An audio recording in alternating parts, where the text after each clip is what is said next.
کو سلامت رکھے اور انہیں بھی سلامت رکھے. یہ میرے مدینے کے ساتھی ہیں ماشاءاللہ, اور وہ بھی رمضان کے ساتھی ہیں. تو آپ لوگ بیان جب سنیں گے نا انشاءاللہ تو آپ خود ہی نہیں جائیں گے, لیکن کم سے کم 10-5 منٹ پہلے کسی کو سنو تو.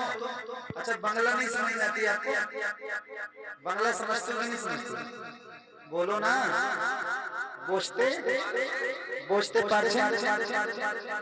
بوجھتے جو بھی ہو بہرحال سمجھ میں آتا ہے بنگلہ؟ نہیں سمجھتے. اگر سمجھتے تو پھر بنگلہ تقریر سن کے آپ بھاگتے نہیں. اس کا مطلب صرف آپ کو اردو تقریر کی ضرورت ہے.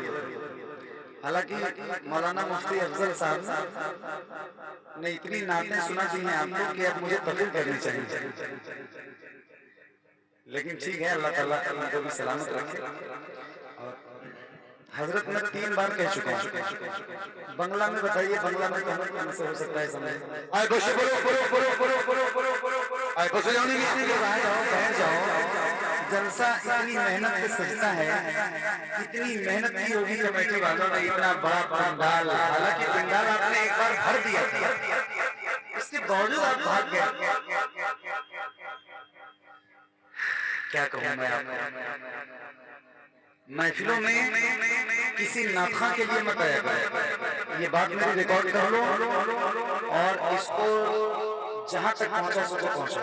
کسی ناخواں کے لیے, کسی ناظم کے لیے, کسی خطیب کے لیے محفلوں میں مت آیا کرو. محفلوں میں آؤ تو صرف حضور کے لیے آیا کرو, اور جب حضور کے لیے آؤ گے تو آپ بھاگ کے جاؤ گے. مفتی معین الدین صاحب کو سن کے چلے جائیں گے, محمد علی فیضی کو سن کے بھاگ جائیں گے, چراغ بھائی کی نظامت سن کے بھاگ جائیں گے. غلط بات. محفل میں آؤ, حضور کے لیے آؤ. کسی کی نعت سن کے بھاگو گے تو بھی تکلیف ہوگی, کسی کی تقریر سن کے بھاگو گے تو بھی تکلیف ہوگی. اور محفل تکلیف دینے کے لیے نہیں ہوتی ہے. یہ بیچارے جلسے والے جو کمیٹی کے لوگ ہوتے ہیں اتنی محنت کرتے ہیں میرے بھائی, تب جا کے اتنا بڑا جلسہ سجتا ہے. اور یہ معین الدین بھائی کو اور جو کل محفل میں آنے والے لوگ ہیں سب کو بلانا آسان نہیں ہے. اتنی دور دور سے لوگ سفر کر کے آتے ہیں. تھوڑی دیر میں آپ کو سناؤں, ارے بولو, مسکراؤ تو یار. محفل میں بیٹھ کے مسکرایا کرو. مسکرانا حضور کی سنت ہے, اور جو آدمی مسکراتا نہیں ہے نا وہ اگر اپنے گھر میں بھی جاتا ہے تو اس کے بچے بھی اسے ڈرتے ہیں.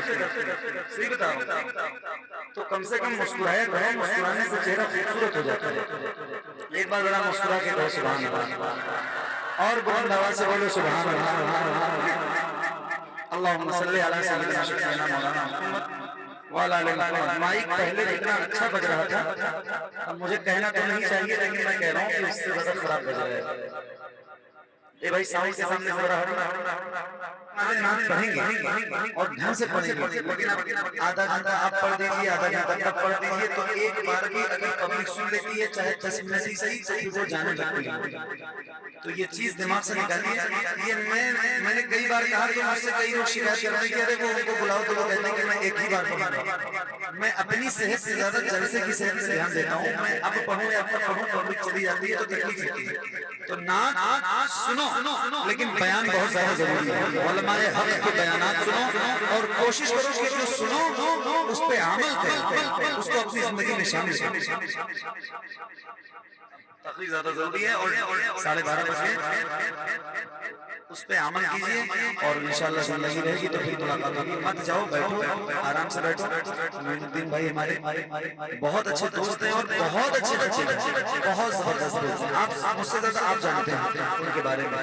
تو اللہ تعالیٰ ان کو بھی سلامت رکھے, آپ سب کو سلامت رکھے. اے بھائی کوئی اثر نہیں ہے یہاں کے لوگوں کا, کچھ بھی کوئی فرق نہیں.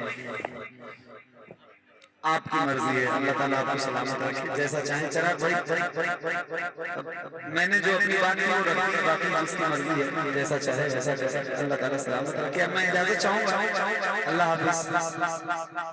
السلام علیکم, استغفر اللہ ربی من کل ذنب واتوب الیہ, لا الہ الا اللہ محمد رسول اللہ صلی اللہ علیہ وسلم. نعرہ رسالت خطیب یا رسول اللہ, یا رسول